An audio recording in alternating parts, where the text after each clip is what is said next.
Thomas a train, one railway, Rickety the Comedian.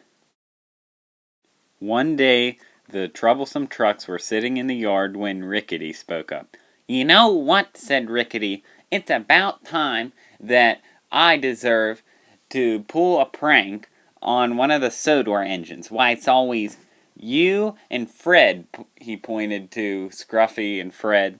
"Why, it's about time I get my chance to shine." "Ugh, what is he mumbling about?" asked Fred to Scruffy.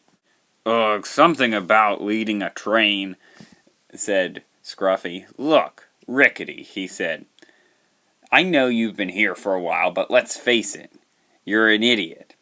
Now, fine, you can take the lead, the next train, whatever," said Scruffy. "It might actually turn funny for both you and the engine," he laughed. Just then, Fergus showed up at the yard. "All right," he said, "I need 3 troublesome trucks for Douglas's train at once." Fergus then got Rickety and 2 other trucks and puffed away to Douglas's train. Fergus then got to Douglas's train and he puffed up beside him.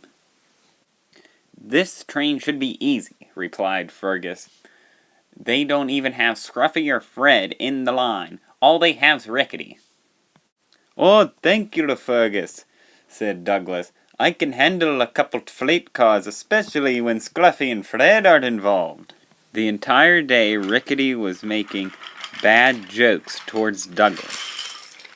"The music Douglas listens to are terrible types because all he listens to are bagpipes." At every stop, Rickety would have a bad joke towards Douglas.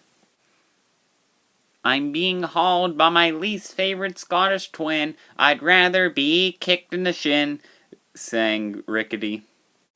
Douglas was becoming more and more cross as the day went on. Douglas finally arrived at the docks with his load of freight cars. "Arg, me hearty," said Salty to Douglas. "Why, ye be looking like a pirate just stole ye treasure, me matey. What's been troubling ye?" "Oh, I can't stand these trucks today," said Douglas. "Why, they didn't even have Scruffy or Fred in the mix, and I think they're worse." As Douglas was talking to Salty, Rickety replied to the other trucks. "All right, guys," he said, "watch this. When Douglas tries to pull out, I'm gonna try to hold back. You watch him fall right off the track."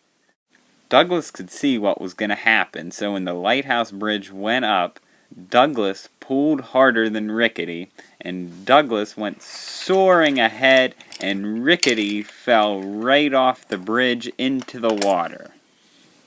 "Huh," replied Douglas, "I wasn't going to let a stupid little freight car take advantage of me." After a while, Harvey and Sir Topham Hatt came and got Douglas back onto the track. Sir," Harvey said to Sir Topham Hatt, "we would have got Rickety back on the track as well, but a few workmen went under the bridge and we couldn't find him down there."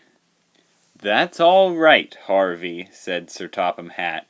"A very useful engine is more important than a troublesome truck." Sir Topham Hatt thought to himself. "Wonder why we couldn't find Rickety under that bridge."